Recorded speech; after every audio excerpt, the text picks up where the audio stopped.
ପରିଚୟଟା ଆପଣ? ମୋ ନାଁ ଚତୁର୍ଭୁଜ ବାରିକ, ଘର ହବିଗଞ୍ଜ।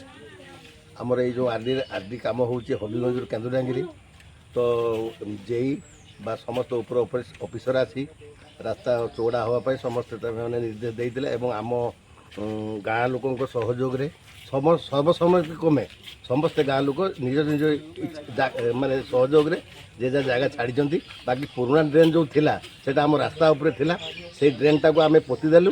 ପୁଣି ଆମର ଜାଗା ଅଛି ସରକାରୀ ଜାଗା, ପୁଣି ନେକ୍ସଟ ଯେଉଁ ଯେତେବେଳେ ଡ୍ରେନ୍ ଆସିବ ଆମେ ସେଇ ଜାଗା ଉପରେ ଡ୍ରେନ୍ କରିବା। ତେଣୁ ଅସୁବିଧା କାହାର କିଛି ନାହିଁ ଏବଂ ସବୁ ଗାଁ ଲୋକଙ୍କର ସହମତି ଅଛି। ଏଠି ଅଭିଯୋଗ କରୁଛନ୍ତି ଗାଁ ଲୋକ ଯେ ଆଉ ଦେବାଶିଷ ବେହେରା ଯେ ଅଭିଯୋଗ କରିଛି ସେ ଅଭିଯୋଗ ଏକଦମ ଭିତ୍ତିହୀନ, একদম মূল্যহীন সে অভিযোগ। সে গোটে মানে চক্রান্তকারী লোক, সে বহুত গুড়াক জায়গা নিজ আয়তর সে সরকারি জায়গা করিকি রখিছি। তেণু সে ড্রেন হেলা মানে তা স্বার্থর বাধা পড়ব, তেণু সে গোটে লেখিকি সম্বাদ পেপর কাঢ়িছি। তেণু তাকে আমি ঘোর বিরোধ করছে হবিগঞ্জ গাঁ লোক এবং ঘোর নিন্দা করছে।